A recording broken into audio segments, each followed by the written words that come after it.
আসসালামু আলাইকুম। আমি মোহাম্মদ এজান কবির, পড়াশোনা করছি বাংলাদেশ কৃষি বিশ্ববিদ্যালয়।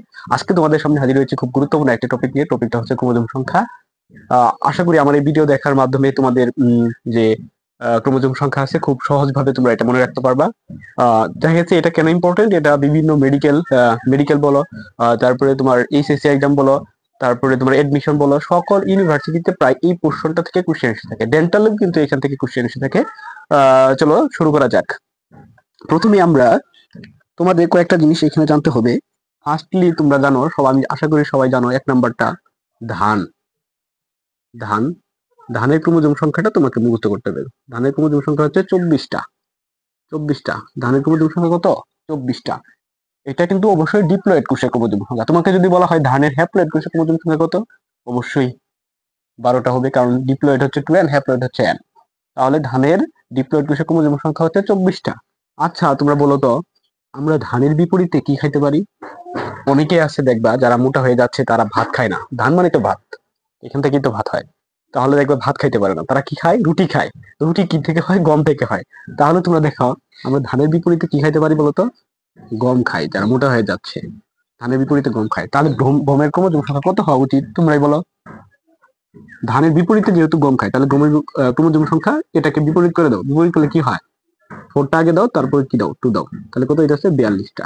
তাহলে গমের ক্রোমোজোম সংখ্যা কত হইতেছে বলতো? 42টা হইতেছে। ইজি। তারপর তুমি 3 নাম্বারটা দেখতে পারো। ধরো একটা তুমি পেঁপে গাছ দেখছো। কি গাছ? পেঁপে গাছ দেখছো। এই পেঁপে গাছে কি আছে? 18টা মূলা বাঁধা আছে। তাহলে তোমাকে এটা যদি মনে রাখতে বলি যে এরকম ভাবে, যে পেঁপে গাছে পেঁপে গাছে পেঁপে গাছে কি আছে? 18টা 18টা কি মূলা 18টা মূলা কি আছে? বাঁধা আছে। 18টা মূলা বাঁধা, এরকম ভাবে তুমি এটা মনে রাখলাম। তাহলে কি বললাম? পেঁপে গাছে 18টা মূলা বাঁধা। তাহলে দেখো 3 নাম্বার পোর্শনটা আমরা কি লিখতে পারি? পেঁপে। তাহলে পেঁপেতে ক্রোমোজোম সংখ্যা কত হতে পারে? পেঁপে গাছে 18টা মূলা বাঁধা, তার মানে পেঁপেতে ক্রোমোজোম সংখ্যা তোমরা বুঝতেই পারতেছো কত হবে? 18টা হবে, ডিপ্লয়েড করছে। ঠিক আছে। তারপরে দেখো 4 নাম্বারটা। এখানে আর কি গাছটার হবে না, মূলা হবে। হ্যাঁ, মূলাতে কত হতে পারে? মূলাতে ক্রোমোজোম সংখ্যা মূলাতে হতে পারে অবশ্যই অবশ্যই মূলাতেও 18টা হবে। হ্যাঁ, মূলাতেও 18টা। তারপরে দেখবা আরেকটা কিন্তু আছে, এই বাধা। বাধাতে কি হয়? বাধাতে অবশ্যই কি হবে? বাঁধাকপি হবে। বাধাতে কি হবে? বাঁধাকপি। বাধাতে কি হবে? বাঁধাকপি। বাঁধাকপিতে কত হবে? 18টা। তাহলে দেখো একটা ছন্দের মাধ্যমে তুমি 3টা পারতেছো। কি? পেঁপে গাছে 18টা মূলা বাঁধা, তাহলে পেঁপের 18টা, মূলার 18টা, বাঁধাকপির 18টা। তারপরে দেখবা তোমাকে আরেকটা জিনিস মনে রাখবা। ধরো একটা কোনো চাকরির এক্সাম হইতেছে, এখানে বললো যে তুমি যদি 14, এখানে সর্বোচ্চ মার্ক হচ্ছে সর্বোচ্চ পাস মার্ক, মানে এই মার্কটা পাইলে তোমাকে জব দিয়ে দিবে, এরকম টাইপের। তাহলে এখানে তুমি এটা মনে রাখবা, তোমার জীবনে পাস মার্ক, ধরো পাস মার্ক পাস মার্ক কত তোমার? পাস মার্ক হচ্ছে 14। এই 14 যদি তুমি পাও, 14 যদি তুমি পাও, তাহলে তোমাকে কি দিবে? জব দিয়ে দিবে, জব। ঠিক আছে। তাহলে কি 14 যদি তুমি পাও, তাহলে তোমাকে কি দিবে? জব পাবে। 14 পেলে কি পাবে? জব পাবে। তাহলে দেখো, চিন্তা করো, 6 নাম্বারটা তাহলে কি হতে পারে? পোয়াকার পা। পোয়াকার পাতে কি হয়? অবশ্যই পাট হবে। হ্যাঁ, তাহলে পাটে ক্রোমোজোম সংখ্যা কত হতে পারে? দেখো 14। এই যে পাটের ক্রোমোজোম সংখ্যা 14টা। তারপরে 7 নাম্বারে দেখো, 7 নাম্বার কি হতে পারে বলতো? জব। কি হতে পারে? জব। জব, এই গম জব যে টাইপের এইগুলো আছে, এটা জবে কত হবে? 14টা হবে। তারপর আরেকটা এখানে আছে, সরি এখানে মিস হয়ে গেছে, এখানে আছে তালিবের শ। তালিবের শতে কি হয় বলতো? অবশ্যই শশা। তালিবের শতে শশা। শশাতে ক্রোমোজোম সংখ্যা কত হতে পারে? অবশ্যই 14টা। দেখো তাহলে একটা শূন্যের মাধ্যমে আমরা কত পাইছি? 3টা পাই গেছি। পার্ট, জব এবং শশাতে কতটা থাকবে? 14টা থাকবে। তারপরে তুমি দেখবা, নিচে দেখা যাইতেছে। তারপরে দেখবা, হ্যাঁ, কয়টা? 8টা পরে ফেলছো। তারপরে দেখবা আরেকটা আছে, এটা, হ্যাঁ, ধরো মানুষ মানুষ আছে, সাথে কি আছে বলতে? এই পাশে আছে ধরো খরগোশ। খরগোশ। আচ্ছা, তোমাদেরকে যদি বলা হয় মানুষ বড় না খরগোশ বড়, তোমরা একবারে চোখ বন্ধ করে বলবা যে খরগোশ ছোট, মানুষ বড়। খরগোশ ছোট, মানুষ বড়, এরকম। খরগোশ তো তোমরা মনে হয় দেখছো। তাহলে আমরা যদি বলি যে মানুষ বড় নাকি খরগোশ বড়, অবশ্যই তোমরা বলবো যে মানুষ বড়, খরগোশ ছোট। তাহলে দেখো, তোমরা দেখবা যে এখানে তোমরা মানুষ 9 নাম্বার পাবা। মানুষ মানুষ মানুষ মানুষের ক্রোমোজোম সংখ্যা তাহলে কত মানুষের ক্রোমোজোম সংখ্যা জানো না এরকম ব্যক্তি কি আছে তোমরা? আশা করি নাই। মানুষের ক্রোমোজোম সংখ্যা হচ্ছে 46টা। মানুষের ক্রোমোজোম সংখ্যা তো 46টা। এর সাথে আরেকটা তোমার করতে হবে কি, 10 নাম্বার পড়বা। ধরো এটুকু করে দিলা 10। 10 নাম্বার কোনটা বলবো? খরগোশ। 10 নাম্বার পড়বা খরগোশ। খরগোশ। তাহলে দেখো খরগোশের ক্রোমোজোম সংখ্যা কত দাঁড়িয়ে? চিন্তা করো, মানুষের ক্রোমোজোম সংখ্যা যদি 46টা হয়, মানুষের চেয়ে খরগোশ কিন্তু ছোট। কত ছোট? অবশ্যই মানুষের চেয়ে 2 ছোট লিখবা। কত ছোট? ভাববা যে মানুষের চেয়ে 2 ছোট। আরেকটা আছে 2 বড়। তাহলে প্রথমে শিখবা 2 ছোট, তারপরেরটা আমি দেখাবো 2 বড়। তাহলে মানুষের চেয়ে ক্রোমোজোম সংখ্যা 2 ছোট কার? খরগোশের। তাহলে খরগোশের কত হবে? মানুষের 46টা হলে খরগোশের হবে 44টা। খরগোশের 44টা। তারপরে তোমাদের আরেকটা ট্রিক্স দেখাই। ধরো তোমাকে যদি বলা হয় মানুষ, এর সাথে কি আছে বলতো? গরিলা আছে। গরিলা। মানুষ সাথে কি আছে? গরিলা আছে। তোমরা বলো মানুষ বড় না গরিলা বড়? আমার মনে হয় তোমরা জানো যে মানুষ ছোট, মানুষ দেখতে শুনতে আর কি। মানুষ বড় না গরিলা বড়? অবশ্যই গরিলাটা বড়। বিভিন্ন তোমরা সিনেমাতে দেখছো যে গরিলা কিরকম হয়, বাস্তব জীবনে না দেখলে। তাহলে দেখো মানুষ বড় না গরিলা বড়? অবশ্যই কি হবে? গরিলাটা বড় হবে। আমি বলছিলাম মানুষের চেয়ে যদি বড় হয় তাহলে কত বড় হবে? 2 বড়। আবার যদি মানুষের চেয়ে ছোট হয় কত ছোট হবে? 2 ছোট। তাহলে দেখো এখানে মানুষ একবার লিখছি, তাহলে এখানে লিখতে পারি আমরা গরিলা। গরিলা। এখানে কি লিখতে পারি বলতো? গরিলা। তাহলে গরিলাতে ক্রোমোজোম সংখ্যা কত হতে পারে? মানুষের চেয়ে সরি খরগোশ 44, মানুষের 46। তাহলে গরিলার 2 বড়, তার মানে গরিলা হবে 48টা। গরিলা কত হবে? 48টা। গরিলার হবে 48টা। দেখো 11টা আমরা পড়ে ফেললাম। আশা করি তোমরা এটা একবার দেখলে আমার মনে হয় যে মনে থাকার কথা। তারপরে দেখো, তারপরে যদি দেখি তোমাকে বলা হয় যে এরকম একটা লাইন তুমি মনে রাখবা যে মানুষ কি করে? রেশমি কাপড় পরে। রেশমি কাপড়। মানুষ কি করে? রেশমি কাপড় পরে। দেখবা অনেক মানুষ আছে রেশম রেশমি কাপড়ই পরে। এরকম একটা লাইন তুমি মনে রাখবা, মানুষ রেশমি কাপড় পরে। তাহলে এই জায়গা থেকে তোমাকে যদি বলা হয় মানুষেরটা তুমি জানো কি? মানুষেরটা জানো? মানুষেরটা কত? অবশ্যই 46। তাহলে দেখো মানুষের সাথে আমি কি তোমাদের দিছি, এখানে কি পড়তেছে? মানুষ মানুষ রেশমি কাপড় পরতেছে। মানুষের যদি তাহলে দেখো মানুষের যদি 46টা হয়, রেশমি কাপড়ের কত হইতে পারে? রেশমি কাপড় না তো, এটা রেশমি আসলে পোকা। তোমাদের বই এটা পোকা, রেশমি পোকা। এটা মনে রাখার জন্য মানুষ রেশমি কাপড় পরে। মানুষের যদি 46টা হয় তাহলে রেশমি কাপড়ের 46টা হওয়ার উচিত আর কি। কারণ রেশমি কাপড় পরিধান করবে। আমি মানুষ, আমি রেশমি কাপড় পরিধান করবো, একটু মিল থাকতে হয় আর কি। তাহলে এখানে দেখো মানুষের যদি 46টা হয় তাহলে আমরা বলছিলাম এই রেশমি দিয়ে কি হয়? রেশম রেশম পোকা হয়। রেশমি দিয়ে কি হয় বলতো? রেশমি দিয়ে রেশম পোকা। তাহলে রেশম পোকার কত হতে পারে? রেশম পোকার হতে পারে 46টা। রেশম পোকার কত হতে পারে? 46টা। কারণ মানুষ রেশমি কাপড় পরে, মানুষের 46টা হবে, রেশম পোকারও অবশ্যই 46টা হবে। তারপরে তুমি দেখবা আচ্ছা এইটুকু তারা এখানে লিখে দিই। তারপরে তুমি দেখবা হুম তারপরে তুমি দেখবা তারপরে তুমি দেখবা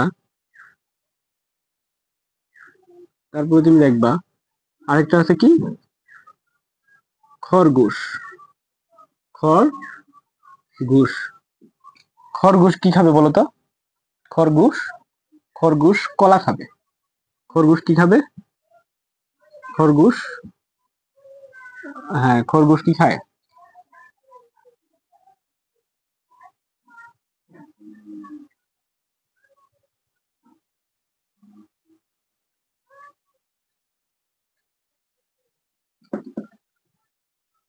হ্যাঁ তারপরে দেখবা কি? খরগোশ কলা খায়। খরগোশ কি খাবে বলতো? খরগোশ কলা খায়। কলা খায়। তাহলে খরগোশ কলা খায়, এটা দিয়ে আমরা কি মনে রাখতে পারি? দেখো 13 নম্বরটা আমরা এটাই মনে রাখতে পারি, খরগোশ কলা খাইতেছে। খরগোশের সাথে মিল থাকার জন্য খরগোশ এই কলাটা খাইতে পারবে। আমরা তো যে কোনো কিছু খাইতে পারবো না, আমাদের সাথে যেটা মিল আছে সেটা খাইতে পারবো।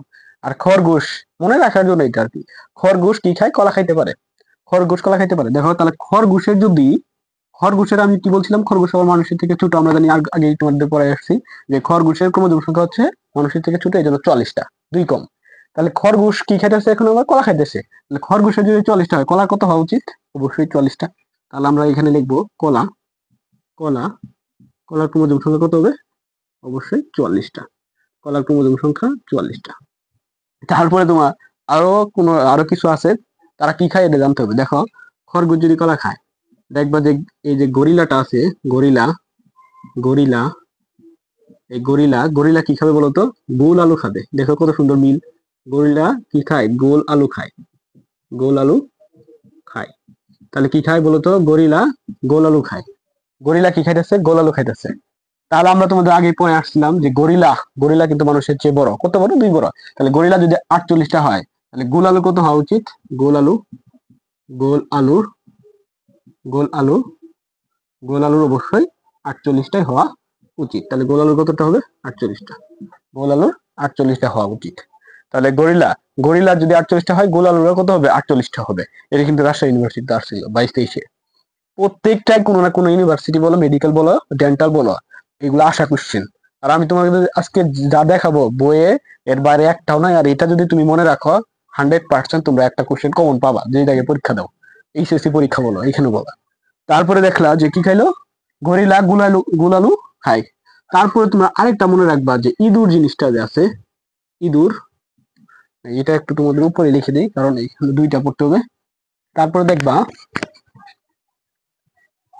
তারপরে দেখবা যে ইঁদুর, এই ইঁদুরে কি খায়? ইঁদুরে তোমার দেখবা যে চীনা বাদাম খায়। ইঁদুরে কি খাবে বলো তো? ইঁদুরে চীনা বাদাম খাবে। ইঁদুরে ইঁদুরে চীনা বাদাম খাবে। ইঁদুরে কি খাবে বলো তো? 10 নাম্বার, সরি, দেখো, ইঁদুর ইঁদুর ইঁদুর কি খায়? ইঁদুর চীনা বাদাম খায়। চীনা বাদাম খায়। ইঁদুর কি খায় বলতো? ইঁদুর চীনা বাদাম খায়। এটা মনে রাখো। তাহলে এখানে তোমাদের যদি বলা হয় 15 নাম্বারটা আসছে, কত নাম্বারটা আসছে বলতো? 15 নাম্বারটা আসছে। তাহলে এখানে কি কত নাম্বার আসছে? 14 শেষ, এখানে 15 নাম্বারটা আসছে। ইঁদুর কি খাইতেছে? চীনা বাদাম। তাহলে দেখো, তোমাদেরকে বলি, যদি ইঁদুর, হ্যাঁ, যদি ইঁদুরের কথা বলি, ইঁদুরের ক্রোমোজোম সংখ্যা কত? ইঁদুরের ক্রোমোজোম সংখ্যা কত? তাহলে তোমরা কি বলবা? ইঁদুর কি খাইতেছে এটাতে মনে রাখবা। ইঁদুর খায় চীনা বাদাম। ইঁদুর যদি চীনা বাদাম খায়, তাহলে চীনা, এই চীনাতে কি মনে রাখবা? 40। চীনা 40। চীনা 40। তার মানে চীনা বাদামের ক্রোমোজোম সংখ্যা যদি 40 হয়, ধরো 16 নাম্বারটা লিখলাম, চীনা বাদাম। চীনা বাদাম চীনা বাদাম, কাঁচা বাদাম না, এটা হবে কি? চীনা বাদাম। তাহলে এখানে কি বলবো? ধরো চীনা বাদামের কত? চীনা 40। চীনা 40। তাহলে কি বললাম? যে চীনা বাদামের যদি 40টা হয়, এই চীনা বাদাম কে খায়? ইঁদুর খায়। তাহলে ইঁদুরের কত হওয়া উচিত? এই 40টাই হওয়া উচিত। ঠিক আছে? তারপরে তোমরা দেখবা তারপরে দেখবা তারপরে দেখবা তোমরা গরু আর ছাগল, এটাও ইম্পর্টেন্ট আছে, এটাও আসতে পারে।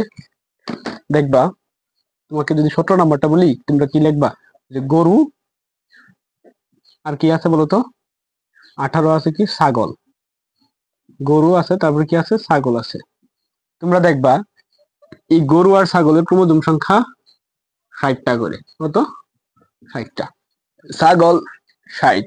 ছাগল আর গরু প্রায় দেখবা যে এগুলা গৃহপালিত। তার মানে গরু আর ছাগল 60টা। ছাগল 60, ছাগল 60, ছাগলের সাথে কে যাবে? গরু। ছাগল 60, ছাগলের সাথে কে যাবে? গরু। তাহলে গরু আর ছাগলের কত? 60টা। তারপরে দেখবা, তোমাদের বইয়ে সবচেয়ে বেশি ক্রোমোজোম সংখ্যা, তোমাদের যে বই একটা টোটাল ক্রোমোজোমের ছক আছে, এই ছকটাতে দেখবা সবচেয়ে বেশি ক্রোমোজোম আছে কবুতরের। তার কবুতর কবুতর তাহলে কবুতরের ক্রোমোজোম সংখ্যা কত? তোমরা এটা মনে রাখতে পারো। দেখো, গরু ছাগল এগুলো কিন্তু নিচে থাকে, আর কবুতরের বাসা সবসময় দেখবে যে উপরের দিকে দেওয়া। কেন যায়? যে এই জন্য কবুতর একটু গরু ছাগল থেকে একটু বেশি হবে। কত হবে? 80টা। এটা হচ্ছে তোমাদের বইয়ের সবচেয়ে বড়। এটা হচ্ছে তোমাদের বই কি? সবচেয়ে বড়। কবুতরের সবচেয়ে বেশি ক্রোমোজোম আছে কতটা? 80টা। এটা 40টা হবে না, এটা হচ্ছে ইংরেজিতে 80টা। কবুতরের সবচেয়ে বড়টা আছে কত? 80টা হচ্ছে কবুতর। তারপরে তোমরা দেখবা বিষে বিষে দেখবা, হ্যাঁ, বিষে দেখবা কি বলতো? বিষে দেখবা তোমার বাড়ির মাছি। কি দেখবো বলতো? তারপরে দেখবা যে কিউলেক্স মশা। কিউলেক্স কিউলেক্স মশা। হ্যাঁ, কি দেখবো তারপরে? কিউলেক্স মশা। আচ্ছা দেখো, কিউলেক্স বানানটা দেখো, 1 2 3 4 5 6। সংযুক্তটা দেখা দরকার নাই তোমার। মনে রাখার জন্য দেখো 1 2 3 4 5 6 6টা অক্ষর, তার মানে কত হবে এটা? 6টা। কিউলেক্স মশা হচ্ছে 6। কিউলেক্স মশা কত? কিউলেক্স মশা হচ্ছে কত? 6। কিউলেক্স মশা হচ্ছে 6। কিউলেক্স মশা, কিউলেক্স মশা কত হবে বলো তো? কিউলেক্স মশা হচ্ছে 6। কিউলেক্স মশা হচ্ছে কত? কিউলেক্স মশা হচ্ছে 6। তারপরে দেখবা যে 21 নাম্বার, 21 নাম্বার কি আছে? গৃহমাসি, গৃহমাসি। তাহলে দেখো গৃহমাসি এটা কিভাবে মনে রাখবা? এটা একদম সহজ। যেমন গৃহ মানে কি? বাড়ি। বাড়ি, বাড়ি কি হয়? 12 হয়। বাড়ি 12। গৃহমাসি মানে বাড়ির মাসি তো গৃহমাসি। তাহলে গৃহমাসি মানে বাড়ির মাসি। গৃহ মানে ঘর, ঘর মানে বাড়ি। তাহলে গৃহমাসি বা বাড়ির মাসি কত হবে? অবশ্যই 12টা। বাড়ির মাসি 12টা। বাড়ির মাসি 12টা। তারপরে দেখবা 22 নাম্বার, 22 নাম্বার দেখবা যে কি আছে? বাড়ির ফলের মাসি। ফলের মাসি কি? ফলের মাসি, ফলের মাসি। বাড়ির মাসি দেখলে 12টা। ফলের মাসি, বাড়ির মাসি কয়টা আছে? 12টা। ফলের মাসি দেখো, ফলের দোকানে মাসি যদি বসে থাকে, বেশি যদি মাসি বসে থাকে, তাহলে কিন্তু একটা ফলটা মানুষ কিনতে চায় না। ঠিক আছে? আবার বাড়ি ঘরে দেখবা যে সবসময় মাসি বেশিই থাকে, মশা মশি এগুলো বেশি থাকে। তাহলে ফলের মাসিটা একটু কম থাকবে, কত? 8টা। ফলের মাসিটা কয়টা থাকে? ক্রোমোজোম সংখ্যা 8টা। তারপরে তোমাদের বইয়ে সবচেয়ে 23 নাম্বার, সবচেয়ে যে ছোট মানে কম ক্রোমোজোম সংখ্যা, সেটা হচ্ছে গুলকৃমি। সবচেয়ে কম, গুলকৃমিতে সবচেয়ে কম ক্রোমোজোম সংখ্যা থাকে। তাহলে দেখো, তাহলে গুলকৃমি, তাহলে গুলকৃমিতে কত দেখবা বলো তো? গুলকৃমিতে, গুলকৃমি, গুলকৃমি, গুলকৃমি, গুলকৃমি, গুলকৃমি, গুলকৃমিতে ক্রোমোজোম সংখ্যা হবে অনলি 2টা। গুলকৃমির ক্রোমোজোম সংখ্যা কত হবে? 2টা। তাহলে এটা তুলে ফেলো। তোমাদের বই এরকম ভাবে ছক আকারে তুমি একটা পৃষ্ঠা, একটা পেজে লিখে ওই ক্রোমোজোম সংখ্যার যে সেটটা আছে তোমাদের বইয়ে, ওইখানে তোমার এই পেপারটা লাগাই দিবা। পরীক্ষার আগে এইরকম ভাবে দেখে দেবা, ইনশাল্লাহ তোমাদের আশা করি মনে থাকবে। তাহলে আরো কিছু আছে, আরো কিছু আছে, আরো কিছু আছে, সেটা এই অধ্যায় না, কিন্তু ক্রোমোজোম সংখ্যা এটা মনে রাখতে হয়। একটা আছে তোমার জিনতত্ত্ব বিবর্তনে, একটা আছে তোমার দ্বিতীয় অধ্যায়ে, তোমার ওই যে প্রাণী পরিচিতিতে। তারপরে আরো আছে তোমার প্রথম পত্রের দ্বিতীয় অধ্যায় যে আছে কোষ বিভাজন, এই কোষ বিভাজনে, এই কোষ বিভাজন চ্যাপ্টারে। আচ্ছা আমি ওইখানে লিখে দিতেছি। ধরো কোষ বিভাজন যে চ্যাপ্টার আছে, এখানে তোমার আরেকটা আছে 24 নম্বর দিতে পারি, এটা 24 নম্বর দিতে পারি। তাহলে 24 কি দিতে পারি বলতো? পেঁয়াজ। 24 দিতে পারি কি? পেঁয়াজ, পেঁয়াজ। তাহলে পেঁয়াজের ক্রোমোজোম সংখ্যা কত হবে বলতো? 16টা।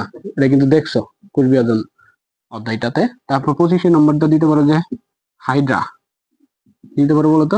Hydra, Hydra. হাইড্রাতে ক্রোমোজোম সংখ্যা কত? হাইড্রাতে ক্রোমোজোম সংখ্যা হবে 32টা।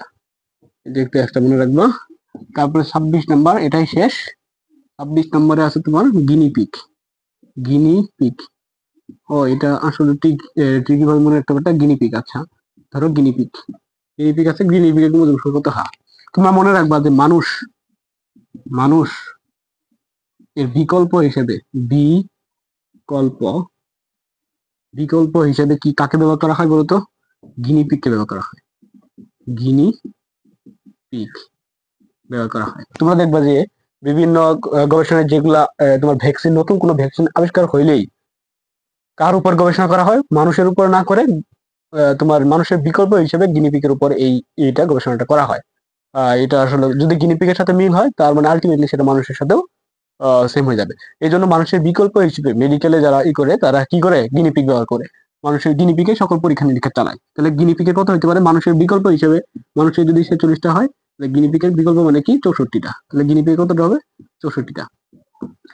তো এই পর্যন্তই আজকে আমার ভিডিওটা। তোমাদের মানে তোমাদের বইয়ে শখে শখে যতগুলো ক্রোমোজোম আছে, একবারে সবগুলো আমি তোমাদের বলে দিচ্ছি। সবগুলাই এই তোমার এই ট্রিক্সে মনে রাখা যায়। তোমরা যদি আমার চ্যানেল নতুন হয়ে থাকো, তাহলে তো অনুরোধ রইল একটা সাবস্ক্রাইব করে দিও। আর যদি ভালো লেগে থাকে ভিডিওটাতে একটা লাইক দিও। সবাই ভালো থেকো, সুস্থ সুস্থ থেকো। আল্লাহ হাফেজ, আসসালামু আলাইকুম।